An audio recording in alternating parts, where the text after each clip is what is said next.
கடலூர் அரசு அலுவலக மதில் சுவர்களை அலங்கரிக்கும் விழிப்புணர்வு ஓவியங்கள் பொதுமக்களின் கவனத்தை ஈர்த்துள்ளது. மக்களின் சிந்தனையை தூண்டும் ஓவியங்கள் குறித்த ஒரு பார்வை இதோ.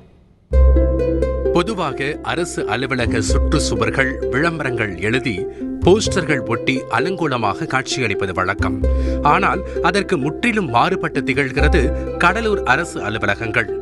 டெங்கு நோய் தடுப்பு, சுற்றுச்சூழல் பாதுகாப்பு, நல்லொழுக்கம் என நல்லவற்றை கற்பிக்கும் ஓவியங்கள் சுகாதாரத்துறை அலுவலக மதில் சுவரை அலங்கரித்துள்ளன.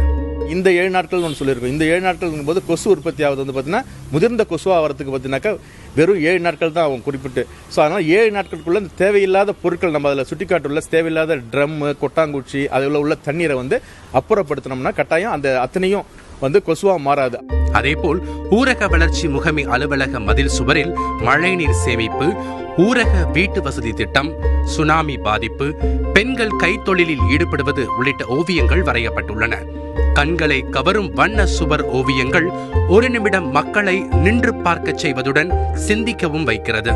இந்த 3 அலுவலகங்களையும் பார்க்கும்பொழுது உண்மையிலே மக்கள் நின்று பார்க்குறவங்களும் அதை படித்துவிட்டு உள்வாங்கிக் கொண்டு எப்படி எதிர்காலத்தில் நடந்து கொள்ள வேண்டும் என்பதை ஒரு விழிப்புணர்வு ஏற்படுத்தக்கூடிய ஒரு விதமாக அமைந்திருப்பது என்பது ஒரு பாராட்டுக்குரிய விஷயமாக பார்க்கிறார் பொதுமக்கள். சிதம்பரம் நடராஜர் கோயில், NLC நிறுவனம், கலங்கரை விளக்கம், வடலூர் சத்திய ஞான சபை குறித்த ஓவியங்கள் கடலூர் சுற்றுலா தலங்களை விளக்குகிறது. இந்த புதிய முயற்சி மக்களின் கவனத்தையும் பாராட்டுகளையும் பெற்றுள்ளது. தந்தி டிவி செய்திகளுக்காக கடலூரில் இருந்து தேவநாதன்.